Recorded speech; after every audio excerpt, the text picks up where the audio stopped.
Government Code, Chapter 551, 001 through 088, Subchapter D and E. First item on the agenda is public comment. We do have one person signed up.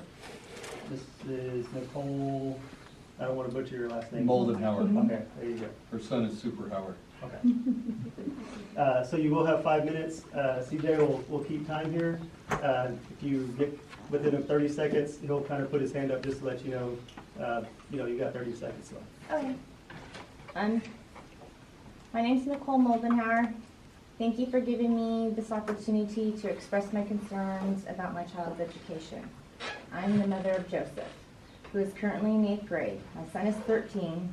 He is far from perfect. After all, he's a teen. He huffs and puffs, rolls his eyes, is moody, and right now is extremely sensitive.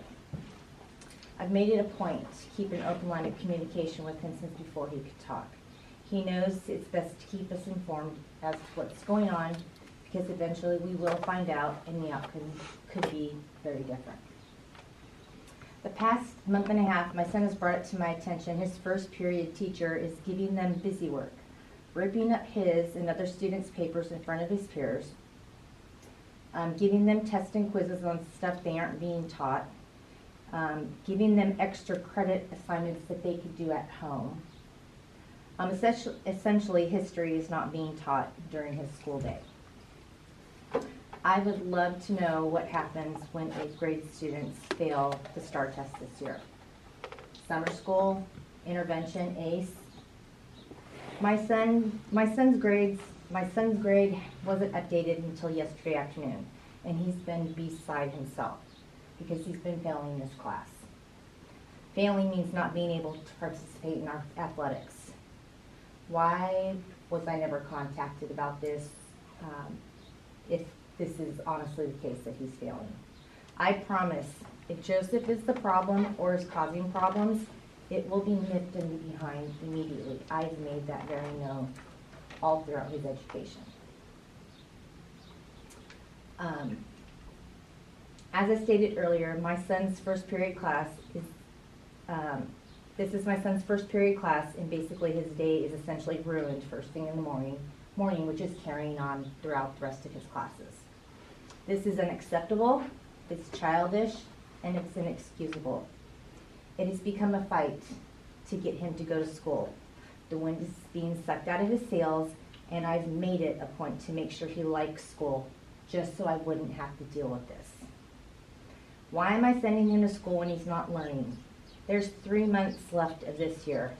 Is this what we have to look forward to? My son has never gotten in trouble unless it's because he's on the football team. He's typically on AB honor roll or very close. I stay involved and very active, and we have a great relationship.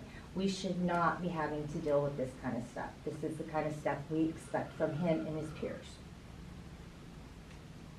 Again, he's far from perfect, but my son was 11 years old when he found out that I have cancer. So when my son comes home, he is one of my primary caregivers when my husband's not around, and he handles medical things that most people in this room wouldn't know what to do. He has other things to stress and worry about besides failing a history class and not being able to play athletics, or having to worry about doing extra credit assignments just to stay above water. This is inexcusable.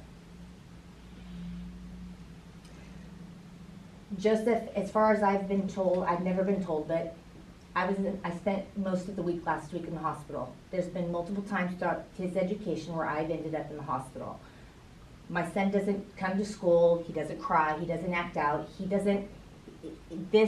what he deals with at home, he does not bring with him to school. So if Joseph is a problem or is causing problems, I wish somebody'd let me know, because it will be nipped in the bud. But my kid, as far as I know, handles this like a boss. If my student isn't going to be taught or is falling behind in his education, basically wasting his time as a seat warmer for the rest of the year, I'm prepared to homeschool him and get him caught up. I'm not going to do this. I'm not going to fail him because a teacher doesn't want to teach or do their job. In closing, the student announcements daily always conclude with the remember to be your best Brahma self. The educators should be leading by example or holding themselves accountable to the same standards. Thank you. Just to let you know, the board won't respond, but we have heard what you said and appreciate it. Thank you. Thanks, Nicole. Next item on the agenda is the previous board minutes.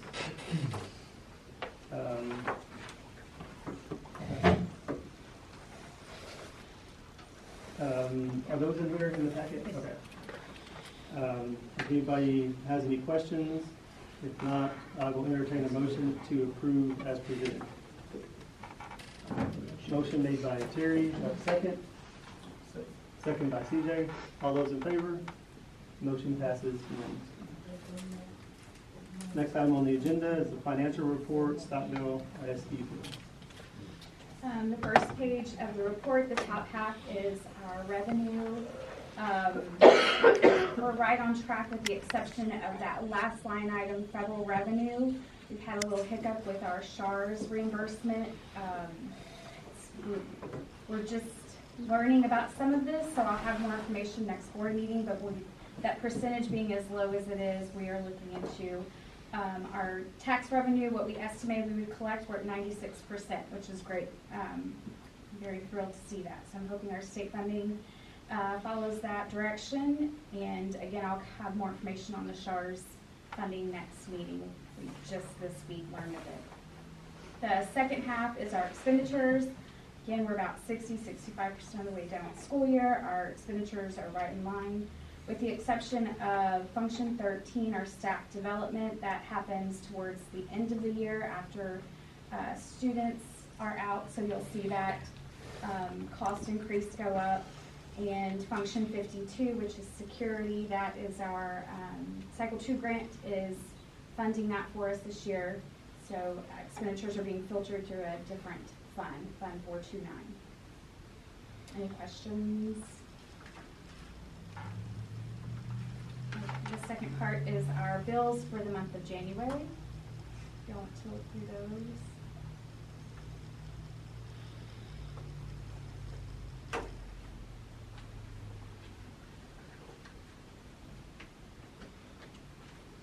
Any questions?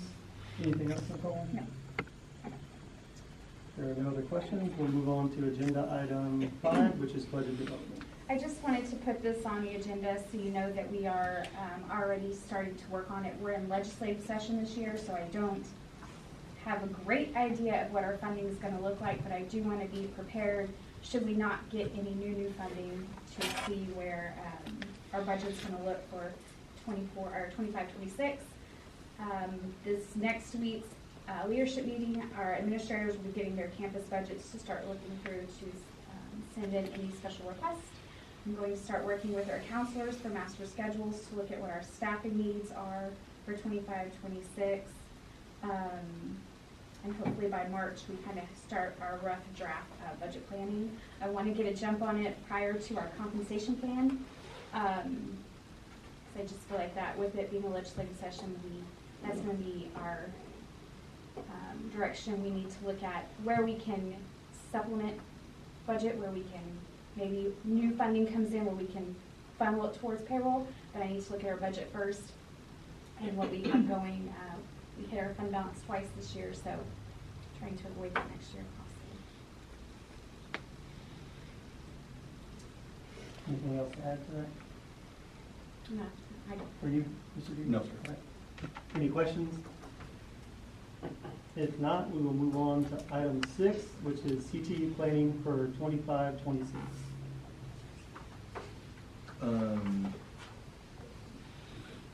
Oh, we switched it. Go ahead. We good? Yep. Okay. So Mrs. Fitz and I have been looking at the courses we offer right now, the CTE pathways we offer right now. She had a Region 20 consultant come in and sit down with us for a couple of hours a couple of weeks ago, and we handed her our master schedule. We talked through what teachers we have, what they're certified in, what we're already offering, and we had her kind of help us find holes in our pathways and how we can complete them, and some places where we can even fork off and offer a different pathway. So to do that, what we've been looking at is in the state of Texas, health and speech are graduation requirements, but most schools fold those in. Speech goes into the English courses, health goes into the physical education courses. By doing that, we open up 4 more sections of an elective that we can offer to the kids. We open up 4 more sections of CTE we can offer to the kids. So we really took some time to look at it, and then Ms. Phipps has some stuff here that we're going to share with y'all about what our plan is going forward, what we're looking at doing next year. We have shared it with our staff already, and they're excited. They see kind of our vision and where we're headed with things. So I think we're really headed into a good spot if we start to make these changes now. Just looking at our staff, I didn't feel like we were maximizing what we could do. I know when I got here in 22, we had a ton of classes, but none of them were coded right, so we were not getting that funding from the CT, especially being on an SSA. There's so many avenues that we could be doing, and so it has taken years to roll out these things. But I finally feel like we're at a good point where we actually now this next year will have 6 courses that are actually completers. We did not have any completer courses, and so what that means is you have to have 4 or more consecutive courses in a program of study. That's how you get your bonus CTE funding money to come in. We just had concentrators, which are just 3. Some of them were just innovative courses. We didn't have anything. So we kind of looked at all that, and we are now offering a program of study for our family and community service. We have a full pathway in that course. That's the Principles of Human Service, Lifetime Nutrition, Family Community Service, and we have added a capstone. So what that will be, we looked at most of our issues around this area is our resources. We are very small, we're very transportation, everything. A lot of these other school districts that I've met with, they are able to provide a little bit more than us, so we had to work with what we had. The capstone can be done here in our community. It's a community-based project. We're already doing that with the FCCLA, so why are we not just adding that course to be something to give us a completer pathway? So we are able to add that. We are going to keep our food science. We're able to use that as an innovative course because it is a level 3 and it's adding an IBC for our students. So that IBC is that certification test that gives us all of our bonus outcome, more money given to us for success, for passing. Program of study for our ag now has 3 complete pathways. We have the technology and mechanical systems. In other words, that's our welding program. That was a program we've had, however, we did not have it coded correctly at all. So we were getting nothing for I don't know how many prior years before us. We were getting money for our level 3 class, which is that 2-block period. Leading up to it, we had nothing coded correctly. So we did get that completely filled. Animal science now with the vet med and the advanced animal science possibly doing a dual credit. We meet next week. Yes. We meet next week on Monday with this, with the college to see how we can offer more of our CTE classes being dual credit. And we do have a teacher who is certified through that college. So we're not looking at an extra cost of having to hire someone on, but it's just one more course that our kids can take for dual credit. And it's that advanced animal science. And then we have your greenhouse operations, the grant pass through for the floral design. And so that whole class will start kicking off, which I think our kids will be pretty excited about with the floral. Our graphic design and media, our classes were just listed as a yearbook. It was not leading to any kind of pathway other than them completing our yearbook. So now we've taken it to where we are adding a principles, it's AATV, it's arts, animation, and video technology. What we're trying to do with that, I still am not sure where we stand with talking with an employee, but we have a great employee on our campus that we could qualify for. It's called a We Teach CS grant. What that would do is we fill out this grant. What can happen is they offer to pay for this employee to get their full certification in either computer science or an app tech, which I don't know how familiar you are with that, but that is one of the top 5 CTE programs and trade school hiring systems that they're wanting. People need these kids to understand the coding and things. So that is one of the biggest pushes where we offer classes that can lead to it. We just don't have the right certifications of people. The computer science, you go take the test, you're making triple digits outside of education. I hate saying it. So that's kind of where we can use Desi Cooper. She has not been spoken to much about it, I don't believe. But I want to sit down with her. She would be the perfect candidate to do this, and she loves that stuff. That is all up her alley. And so if we can use her, that's adding one more course to her to where almost we can use that library, all the things she has built into our library right now as that pathway. We are going to keep forensic science. It's an innovative course. It's a level 4, so it brings us money for kids completing it. It also, for our kids who struggle with AP and physics because of those mathematical problems and stuff, that forensic science does count also for a STEM science for us, so a kid can complete their 4 sciences using that forensic science as well. The advanced animal science will do the same thing. Oh yes, advanced animal science will do the same thing. So a kid who struggles but is all of that ag pathway, that advanced animal science does also count for their 4th science credit. We added the health science, and now we are at, finally we can add the level 4. That's kind of what I meant by the rollout. We had principles of health science, we had medical terminology. This year we were able to add health science theory. This next year we are adding a class called sterile processing. And they can actually get about 3 to 4 IBCs in that class. OSHA, CPR, sterile processing, and your assistant in a medical field. So we're kind of still getting everything aligned, but we have pathways and we have staff that are certified. And so if we can just venture out and use those things, I want y'all to see that we are making big changes in that. Even with the sports medicine and kinesiology, we're already offering your health science, we're already offering your medical terminology. With us taking away health and Coach Murrah being certified in health science, we can also use him for a sports medicine pathway. So it's just taken us a while to kind of get those kinks aligned, but our goal is to have these students in classes that's going to help them with their post-secondary, but it's also giving them those IBCs already, those certifications, to where they're graduating with us, they're already looking ahead and they're able to. These trade schools, the one that just opened in Seguin and the one in Waco, they're big with telling me, hey, who do you have? What students do you have? And a lot of these kids with the welding and with, if we can offer any type of coding with computer systems, they're already ahead of the game. So when they get to those trade schools, they're looked at a lot higher than some of the other ones. And it's not CTE, but it is a performance acknowledgement that will be added to our school. We are going to offer a Spanish 4 next year, and hopes to eventually get to an AP Spanish 4.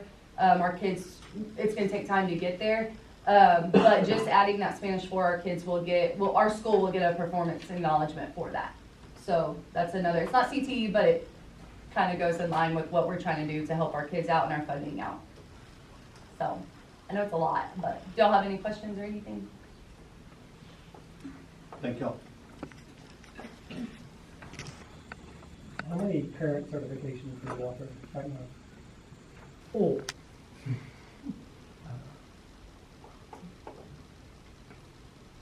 Well, they have 7. Food science, medical, 8, nutrition. 9. Food nutrition, safety handler.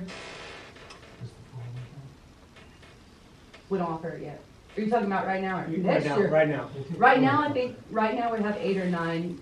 Next year, I think they counted 17 that we can offer. Okay, that's what I was, that Yes. was my next question. It's a Okay. big, yes, it's a Big big growth. Okay. Any other questions, anything else? Thank you. Next item on the agenda is safety and security IDA finding at Stockdale Junior. I've already informed y'all of the findings by the IDA, Texas School Safety Center and ESC 20. The specifics of those findings I can't discuss in open session. Wanted to, one, get it on the agenda. That's part of our corrective action. But there were 2 findings at the junior high. We're already in the process of addressing those, and we'll discuss those further in closed session. All right. We'll move on to agenda item 8, 2023-2024 Texas Academic Performance Report Public Hearing. Hopefully, this will work. In previous years, I've used Region 13's format. However, this year, the state and federal education services are consultants for several of our grants. They are former federal programs directors, and it has drastically decreased the amount of information that you will see tonight. So instead of 60 slides, it'll be less than 25. So it's specific to what I need to share with you. This data is from last school year. We're going to look at performance objectives, accountability rating, results-driven accountability status, report on violent and criminal incidents, higher education update, and then a House Bill 3 update with questions and answers if you have any at the end. First thing is to access your TAPER report. It is now on the Stockdale ISD website, or you can go to the Texas Performance Reporting System website, or later after this meeting, hopefully by next week, hard copies will be available here in the administration office, principal's offices, campus libraries, the lobby of the bank, the doctor's office, the local public library. And if anybody needs a hard copy, just let me know, request it by emailing me, and I can send a hard copy of the full TAPER report with this presentation. Looking at our demographics from last year, Stockdale ISD on the left and state is on the right. We have our different demographics from African American, Hispanic, white. We didn't have any Asian, Pacific Islander, and then 2 or more races. So some categories we're above state, others we're not. So we're different than the state total demographics.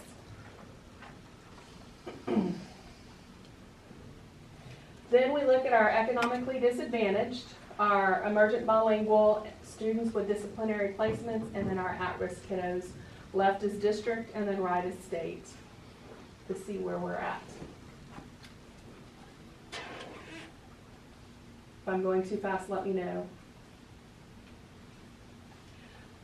When we look at the different programs for ESL, we're at 5%, the state's at 24 and 0.5%. Our career and tech education, from 9 to 12, our gifted and talented, and our special education numbers. Our accountability rating for the last 2 years, they have been on hold, so I found a quote saying the issuance of the 23-24 A to F ratings remain pending and subject to change based on judicial rulings, so we don't have an A to F rating for the last 2 years.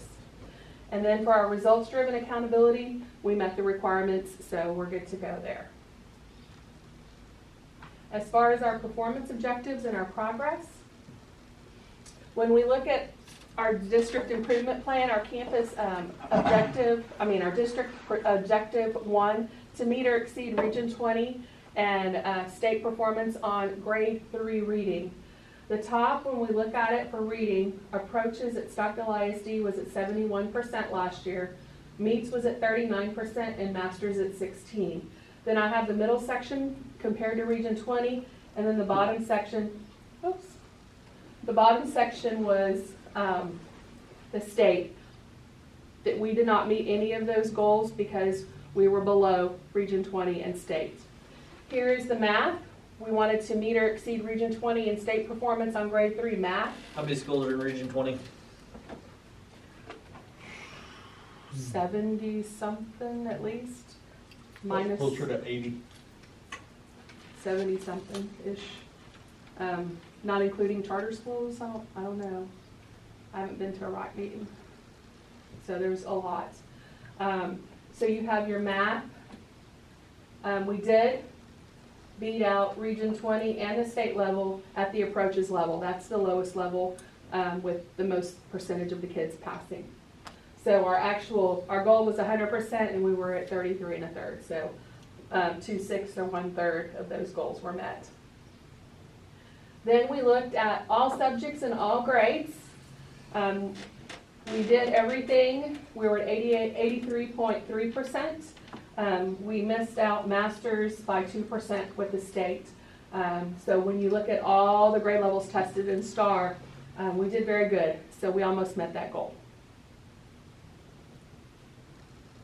The next part is violent and criminal incidents. We'll look at the violent and criminal incidents.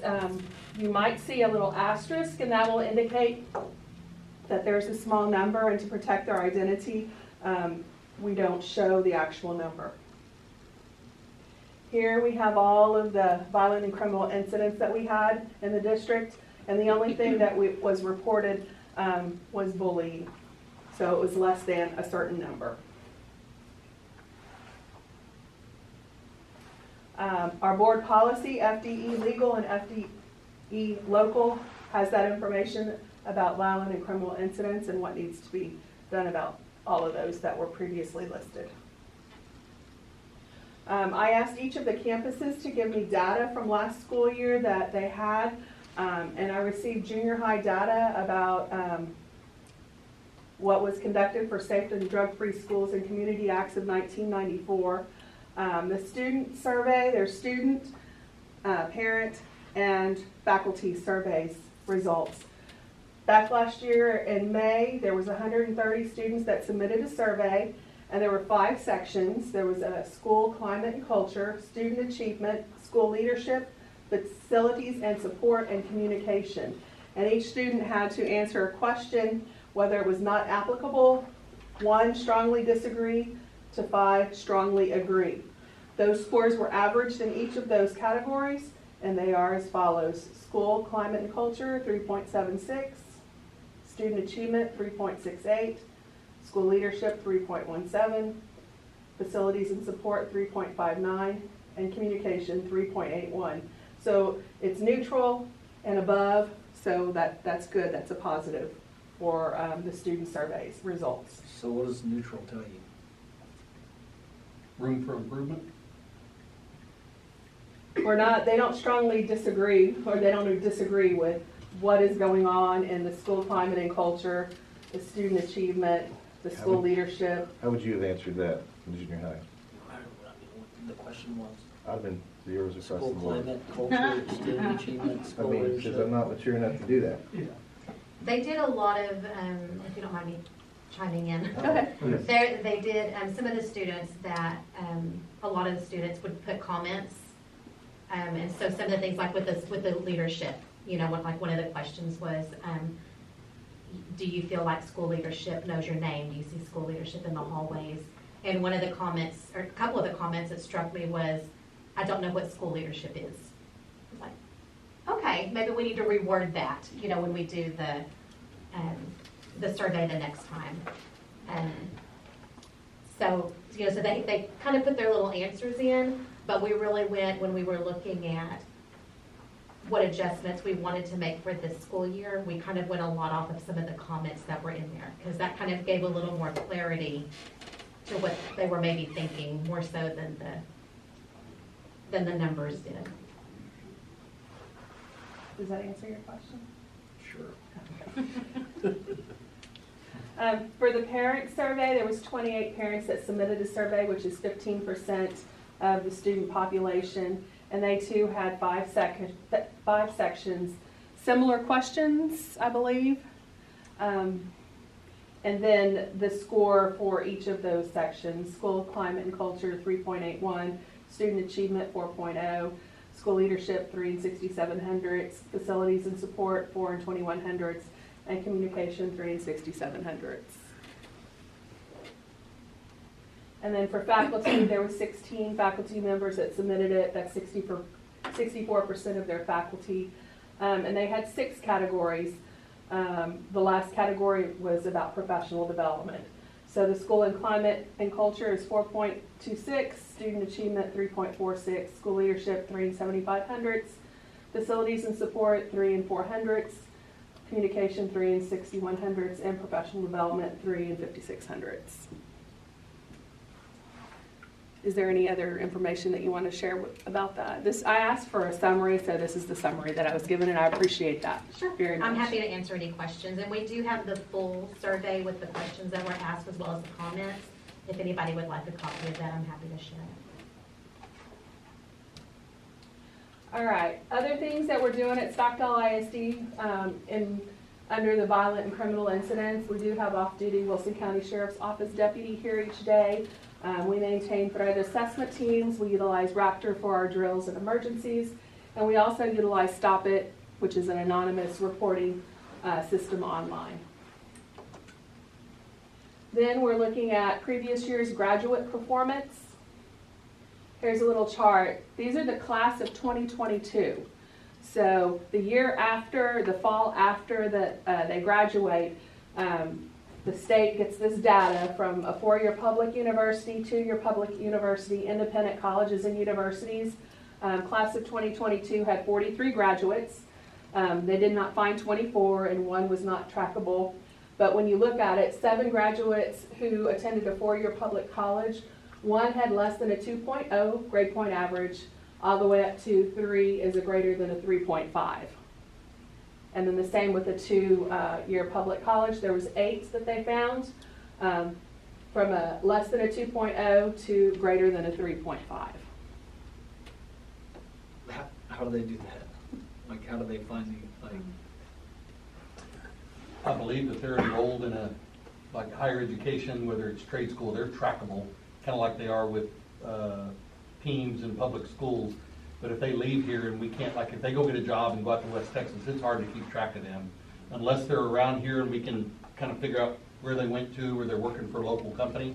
If they left and went off somewhere else. Military we can track, trade schools, colleges, whether they're 2-year or 4-year.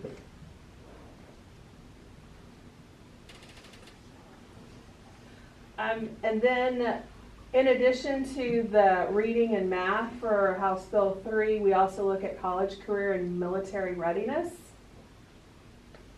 And this information is based on the TAPER report. We look at the MET TSI criteria for reading and math. This is the first column. So in the TAPER report, we were at 38%. The region was 54%, and then the state was 63%. Then we look reading, math, and then reading and math. I'm sorry. The first column is reading only, middle column is math, and then the last column is combined reading and math, and where we compare to region and state. Then the second column here, dual credit course, we were at 15%, region 20, 23%, and state at 24%. We look at approved industry-based certification, we were at 38%, which we were above region and state, and that's the only one out of the 6 categories that we did meet. Enlisted in the U.S. Armed Forces, based on the TAPER report, we had 0%. And then college, career, military readiness graduates, we were at 58%, while the region was 67% and the state was 76%. If you don't mind, that data is a year delayed too, though. Like, that's not last year's seniors, it's the seniors before. So next year's numbers, knowing what Ms. Lynn and Ms. Hicks did, should be much higher. Yes, it's recorded for the 22-23 graduates. So when we look at the overall goals, the reading or the literacy, we did not achieve our 100% goal. It was 0%. Our math was at 33 1/3, and then our CCMR is 16 7/10%, which hopefully, based on the information received, it should be a lot higher for next year. Just something to put in, Ms. Gordon probably has presented this 22-23 financial actual report with you. It's just something that I need to put in here. If you want to click on the link, you can go to that link and find that information. And y'all have any other questions? I went and found the full report while you were talking, and I hope I'm reading it wrong, but maybe not. So for almost all grade levels, all subjects, our percentages went down from last year to this year. If you can compare the top, they should have last year's and this year's. It does. So for like approaches, 3rd grade reading, Yes. 23, 86%, Yes. 24, 71%. Yes. That was last year, the spring of 2024, they did go down. So it's the same for almost all grades, all subjects. Yes, but then you look at state and region, they also went down as well. No, They didn't. no.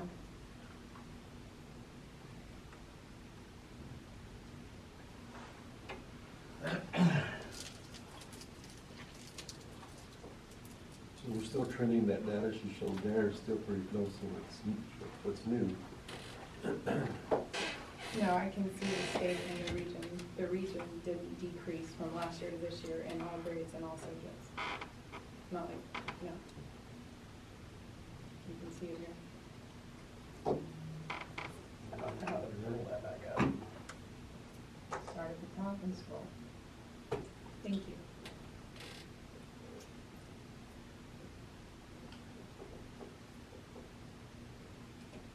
There's us in the board.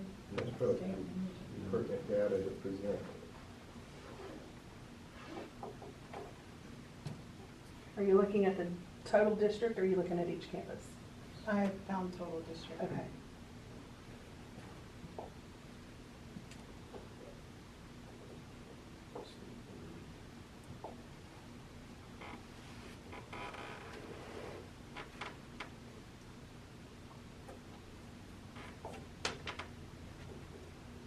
Not sure.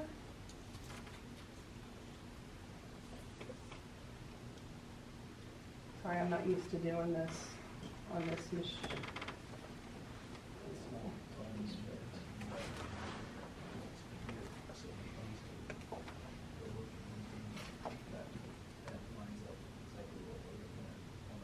Significant decrease from last year.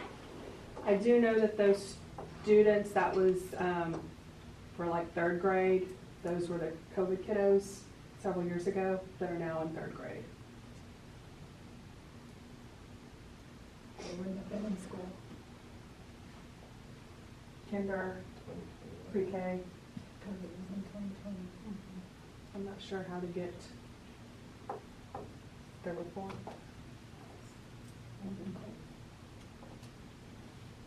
Doesn't want to pull up for me.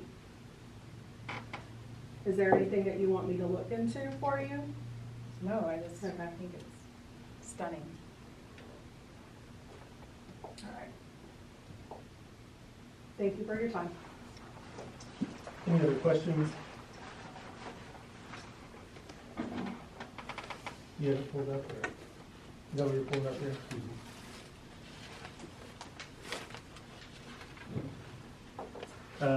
Let's see, next item on the agenda is 2024-25 academic school calendar review. We're up to revision 4 on this school calendar. Due to our bad weather day, we only have 90 minutes left before we have to make up additional days. However, with taking off a full day on the 21st of January for bad weather, we have to make it up because we wouldn't have had enough minutes for that. So we're going to have a regular school day on April the 7th instead of a professional learning day for our teachers. So that's going to be the makeup day, and students will be here at school, which is the week of the beginning of our STAR testing as well. I also updated and read on the right the windows for testing. They had changed from the time that we had done one of the calendars, and I didn't catch that change. So I just put the windows for each of those. We have 3 testing windows for reading, language arts, English 1, 2, and then the second testing window is for the 5 and 8 science, 8th grade social studies, and of course biology. And then the third testing window is our 3 through 8 math and of course algebra 1. And then in the bottom right-hand side, what's in red is the updated minutes. So as of right now, we have 90 minutes to spare for the school year. If we are out another day, then we might either have to, well, hopefully we won't, but the 18th, even though it's a holiday for Good Friday, that's that, or all day on the 22nd of May, maybe have to come in on the 23rd or whatever, so hopefully we won't have to make up anymore. And this is our last revision. So I'm asking that you approve the updated revisions. Okay, any questions? If not, I'll entertain a motion to approve as presented. Motion made by Terry, second by Blaine. All those in favor? Motion passes unanimously. Thank you. Next item on the agenda is policy update 124. In your board packets, you should have received the local updates as well as some other materials. Update 124 includes revisions to legal policies based on legislative and regulatory changes. Changes to local policies offered for consideration address the following topics: financial ethics, investments, intellectual property, employee standards of conduct, special programs, gifted and talented students, child abuse and neglect, and then conduct on school premises. There should have also been explanatory notes about each of those in your packet as well. If y'all have any questions.